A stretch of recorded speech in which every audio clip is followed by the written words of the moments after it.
Welcome back to Opinion Journal. I'm Mary Kissel. You're looking at a live shot of St. Mary's Hospital in London, where the Duchess of Cambridge is in labor. The event has royal watchers on both sides of the pond, all aflutter. Wall Street Journal Europe editorial page editor Brian Carney joins us now from London to ask why. Who cares? Brian, why are Britons so enraptured with this monarchy?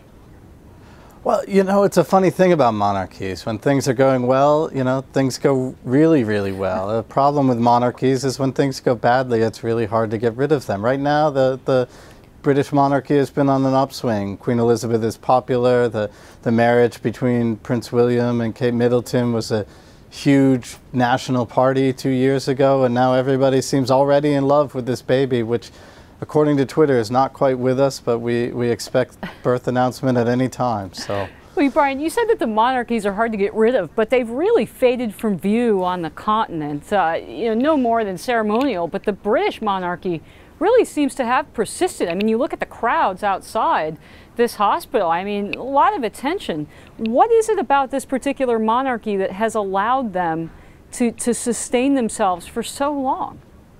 Well, I think that the British monarchy has brought a certain amount of pragmatism and adaptability to its role over the years. So that hasn't always been true. It hasn't always been true that they've been popular, right? In the 90s, we had the love turmoil between Charles and Diana, and then Diana's death helped sort of bring people back to maybe the reasons why they both loved the monarchy and didn't particularly like Charles.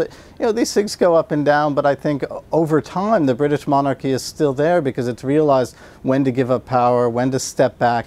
Charles is a little bit of a throwback in that way. He tends to put his foot in his mouth. He's gotten a reputation for intruding where he isn't welcome. It'll be interesting to see what happens to the reputation of the monarchy when and if he does become king. Brian, St. Mary's Hospital, it's part of the NHS, the dreaded nationalized health system in Britain. Does that make a difference that Kate is having the baby there?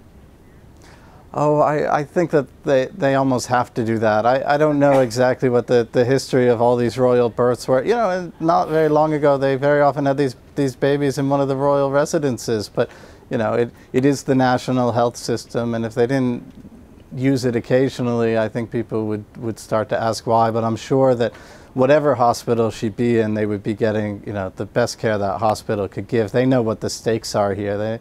They don't want any mishaps. Brian, we've weighed in from time to time on the editorial page about the monarchy, its usefulness, the Republican cause against it. Has the monarchy's military service also been a part of its popularity? The fact that you've seen so many generations of the royalty putting their lives on the line in places like Afghanistan? I think it's an interesting aspect of certainly this royal family is that they have upheld that tradition of military service, and both Prince William and Harry, whatever Harry's other foibles, they've served their country with honor, and they've demonstrated a sense of duty towards their country, which can't but help them appear popular in the people's imagination. So Brian, for you, are you pro-monarchy or are you a Republican?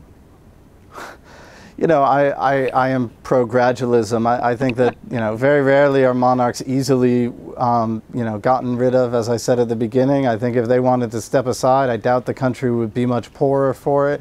But, the cost of keeping them on in the scheme of things isn't that great either, as long as they, remain popular and stay out of trouble. So splitting the baby, no pun intended. That's Wall Street Journal Europe editorial page editor Brian Carney from London on Royal Baby Watch. Thanks so much, Brian.